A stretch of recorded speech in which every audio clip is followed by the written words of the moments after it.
25, the Jacksonville Jaguars. Pete says he would retire. I might too. They took Trevor Lawrence, number 1. Who do you think they take 25? I'm going to go with Levi Onwuzurike from Washington. My favorite defensive tackle in this draft. I am. Again, hey, Jacksonville did a pretty good job in free agency. You look at their team as a whole and go, okay, there's not like one glaring spot. Offensive line, again, I think you could certainly talk about that a little bit. Maybe the tackle position, I don't know how they feel about Jawan Taylor, who kind of fell to them a few years ago, but it wasn't great from him last year. So I did think about that aspect. But really, I got into they have Trent Baalke as their GM. Yeah. Baalke is a believer in, like he did with the 49ers. It's big people. It's Bill Parcells' school of coaching. Long arms. Yeah, big people. When in doubt, go with the bigger guy.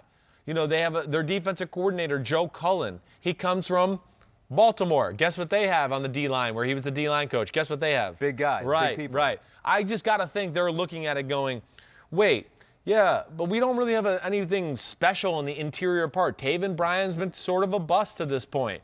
Yeah, they signed Malcolm Brown and free agency from the Saints. But, again, that's not like a superstar.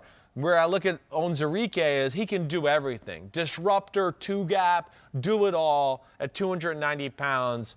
And I think there's a real need for somebody like that in the middle of this defense. I love Onwuzurike. I mean, he's one of my favorite players on the defensive side of the ball. Opted out again. I mean, he's one of those guys. But, man, the film, it pops. So that is the second pick for the Jaguars in the first round, which leads us to the first pick, the only pick, for the Cleveland Browns at number 26. If Onwuzurike was on the board for the Browns, I think there's a real chance they could think of that. I do. I look at the Browns, and I had a tough time with them here. I did. I ultimately go with Zaven Collins from Tulsa. Okay. And this might be out of the mold of what they really want. But middle linebacker, you've heard me talk about it. It's so important to this scheme. Whether it's Miles Jack or, Bobby Wagner or Fred Warner or Darius Leonard. It's Deion Jones and Atlanta. It's all the same defensive scheme. They got to have that athletic guy that, can run sideline to sideline, but also gets asked for a middle linebacker to do some pretty interesting things in their zone coverages to where you got to be athletic. I'm going with Zaven Collins, who's bigger than the traditional type of guy that this defensive scheme would like. But the athlete is too special. I mean, that's where I just keep coming back to it going, man, it's 6'4", it's right around 260, and I know that, Bobby Wagner's 240-something or like that, but this is a guy that kind of moves just as well as those guys. I mean, he really can run. He's great in, the ability to drop in zones with his long arms and open his hips and do all that type of stuff. So I came away looking at, first off, I'm a big fan of Zaven Collins, but second off, with the Browns, that to me was the biggest need for their football team, other than maybe that disruptive 3 technique, which when Onwuzurike leaves, I just think this is where they go. So I'm going Zaven Collins, Tulsa. And it's probably the ones that I'm probably the least confident in my whole draft here. One of the best players in college last year, linebacker of the year, had a really good season for Tulsa. Zaven Collins off the board at 26. Now the rival, the Ravens. You already talked about them a little. They like big dudes. They get 2 picks here in the first round after the trade with the Chiefs. Right. 27 and 31. What do you think they're thinking at 27? I got to think they're thinking about, they've lost Zadarius Smith and Matthew Judon over the last few years, right? They've lost Yannick Ngakoue, right, who they had. Yep. I got to think they're thinking some sort of edge presence here, and that's where I'm going to go with Azeez Ojulari from the Georgia Bulldogs. He's that kind of guy. He is a Matthew Judon, Zadarius Smith type guy. It's not like a true, sexy edge pass rusher that you're going to expect, he could just come off the edge and get 14 sacks a year. He might have a year where he gets 14 sacks a year, but it's not like the way we think about it. It's going to be through blitzes and hustling and doing those things. But he's just a physical strength specimen, and that's what Baltimore does. They pillage the biggest, baddest dudes on the planet. And one of the things I love about Ojulari is, like, he loses no physical battles, ever. Yeah, I wish there was a little bit more with his first step and his pass rush ability, but he's going to be able to drop into coverage with their scheme, and he's going to be able to take on pulling guards or offensive tackles in the run game and be totally fine that way. So I think there's a real need for the position on the football team, and he's their type of guy. SEC, outside linebacker.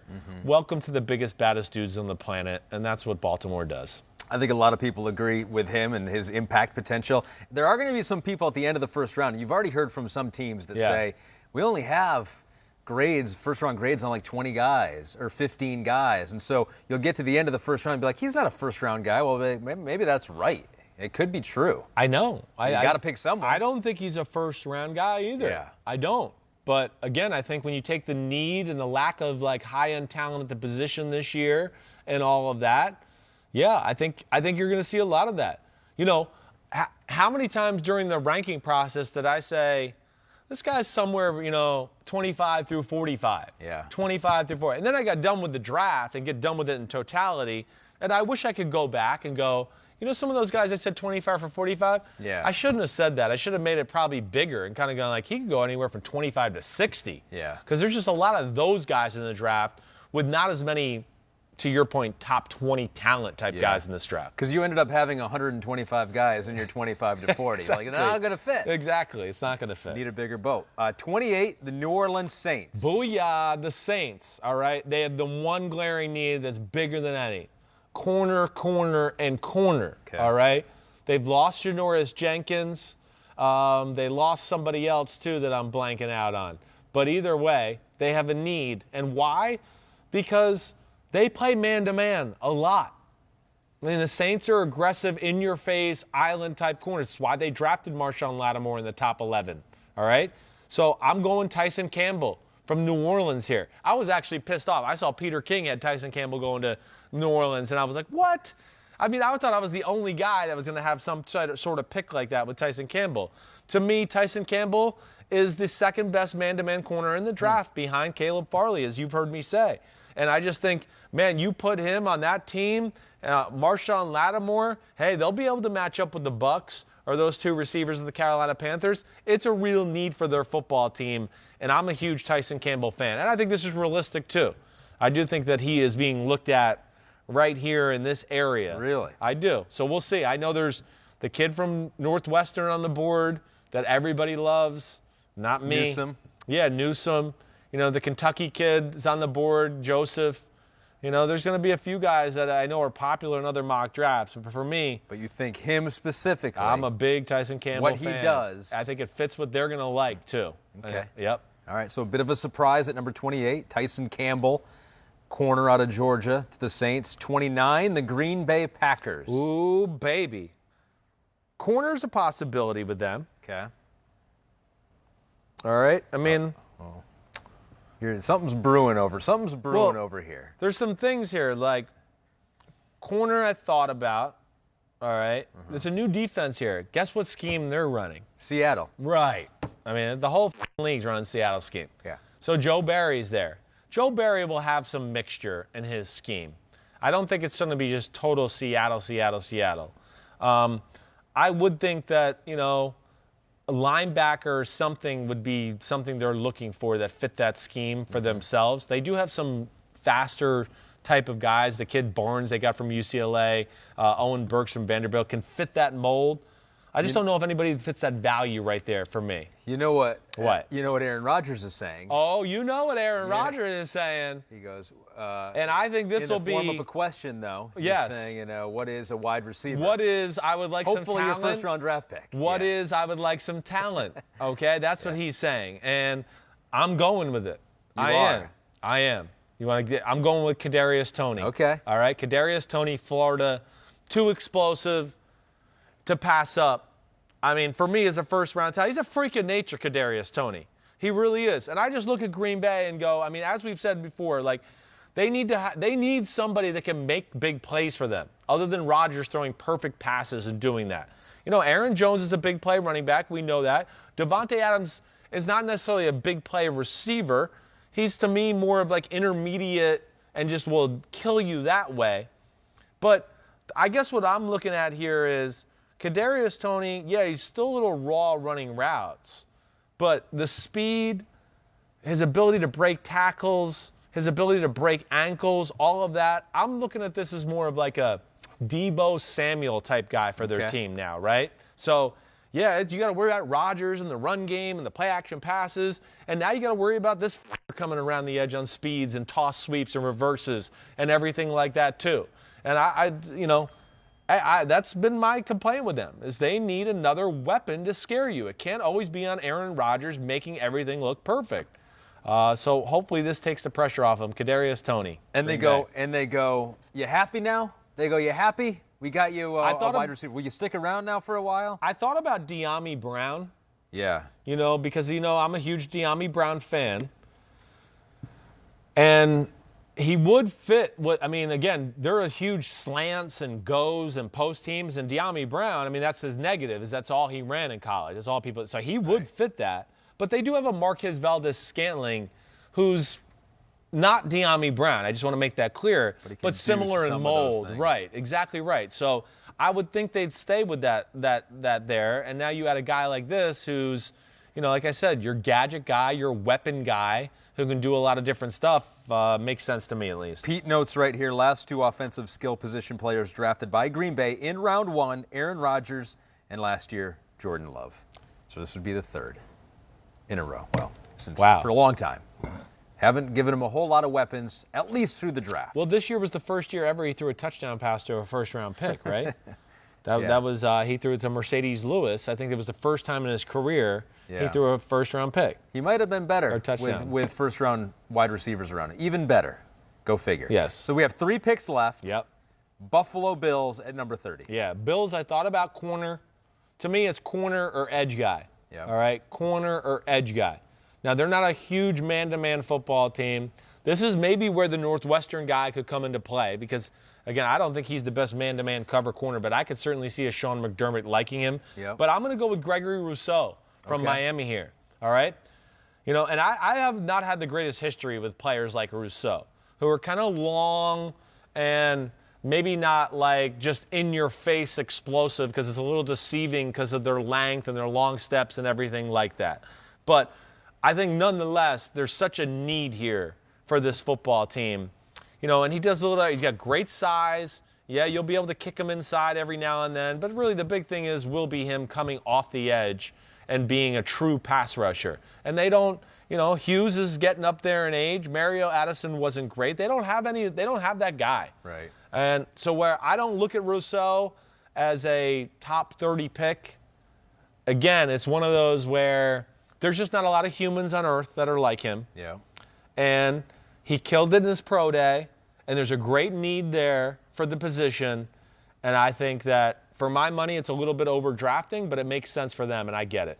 All right, so Bills at 30, Rousseau out of Miami. So that means we just have 2 more picks left here. Can you believe it? Ravens second pick in this first round, and then the Bucs picking last. And I will note once again, Justin Fields still on the board in the Chris Simms mock draft. And we're at pick number 31. What do you got the Ravens? Lamar Jackson was picked at 32. That's true. Right? So, all right, the Ravens are, I don't think they're taking Justin Fields. No, there's a tough one here. Listen, I thought there was a part of me here that, like, when I wasn't sure what the Bills would do, I would go, man, would the Ravens go Ojulari and take Gregory Rousseau if Rousseau was there on the board, right? I wasn't sure where to go here. Now, of course, the common thought is offensive line because they traded away Orlando Brown, right? Yeah. And all that. It's not desperate. They got enough O-linemen there to still make it work with what they got. Like, they're not. But I still come back to O-line for them. I do. And I'm going to go with Alex Leatherwood from Alabama here. Okay. To be the 31st pick of the draft. And Leatherwood, I'll be the first, as you've heard me say, and I'll be the first to say, it wasn't the best year as far as pass protecting for him in a lot of ways. But, man, when he was on his game, it's special. He has everything you want. And let alone, here's the biggest thing, too. If it doesn't work at tackle, okay, he's going to be one of the better guards in football. That was what I would bet on. I would. And Baltimore, like we were talking about with the Tennessee Titans before. It's just their team's predicated on that run game and their ability to dominate people up there. And Leatherwood, even though wasn't the best all year last year, Baltimore's a team that's still it's going to be somebody. If they're going to pick an O-lineman, it's going to be one of the biggest, nastiest dudes. Again, they pillage the nastiest dudes on the planet. That's what Baltimore does. I think they have a sign in their facility saying, we only pillage you unless you're nasty and a giant human being. Yeah. And to me, I know there's some other maybe more polished tackles out there still available and things like this. This is Baltimore written all over it for me with a Leatherwood guy. All right. I think they will try to make him a right tackle and see where it goes from there. You got the wild card, the Walker Little guy that you talked a lot about. I know. I know. Walker Little is another guy where if a team thinks he hasn't played really since 2019. I know. And he didn't play much. I mean, and he's a top 20 tackle. He's a top 20 tackle. But it's how much you're going to roll the dice. Exactly at right. the end of the first exactly round. right. Him, Rondale Moore, who we talked about early on in the wide receiver, is another guy. Yeah. I mean, Rondale Moore's a first-round pick if you look at his freshman film. Yeah. But are you going to risk 2 years of him not being real good? And there's some elite. He's got 3 rockets up his ass, so I understand it. But that's the interesting thing about this draft. And then the final pick, Mr. Irrelevant of the first round, is number 32, the Tampa Bay Buccaneers. Tom Brady is not going to play forever. Think I got to trade, or you think I'm letting the Bucs do it? I think you're trading. I think you're trading out of this pick. I'm going Bucs take Justin Fields at 32. Bucs got everything. They do. There's no need on their football team. And I didn't go into this with a preconceived notion of I'm going to leave Justin Fields for 32. Yeah. I didn't do that. You know how I do this. I want to be right. I tried to use logic. I know it's not my big board, but I went for, this team needs these kind of players, or this GM likes it. So I went that way. And as I tried to do it fair, you heard we organically talked about the teams that we thought maybe could be in it. I don't know. But as you could tell, I could see this happening. And if he's there, they're going to take him because they're going to go, great, this is perfect for you. Learn from Tom Brady, get some of the polish. Brady will be able to teach him some of the mechanical stuff. And then, Brady wants to retire? Great, we got our guy, and he can take off. If that is the end of the night, that'll be the greatest draft show, 3 hour, 4 hour, however long it goes. If that happens, that we've ever had. If it happens at the end of the night, I'm dropping the mic and I'm not coming into work the next day. I'm just going, nope, sorry guys, I called it. So you've gone through this, and so this is your best, guess and trying to get, read people's mind, your own evaluations. But it seems so unlikely that if Justin Fields is falling and falling and falling, that at some point in the 20s, some team doesn't just trade up into the 20s, that's mid-20s. That's where and listen, I thought of that. So let's talk about that, right? Would Atlanta maybe do that? Would the Denver, would they sit there, and their pick, 41? We didn't like him at 9, but now that he's 20-something. Yeah, right. We're at 41. Maybe we try to get up to 29 or 28 to get him. Yeah, I don't know. But I know I have my concerns about him. I know there's other teams that have the concerns about him.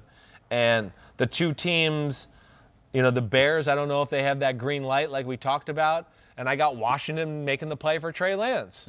So that's where it got dicey. And we'll see where it goes. That is the interesting thing is you do run out of destinations after a while, especially at the quarterback position. You start to go back to the end of the first round, and once you got past Pittsburgh, I just started to go back to Atlanta, and I started going back to Detroit, and I went back to Denver. And I went, well, okay, maybe will they make the move? Maybe that's what happens. I don't know.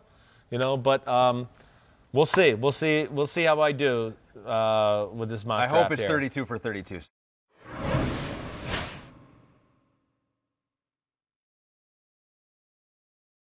Hi, I'm Mike Tirico, and thanks for watching.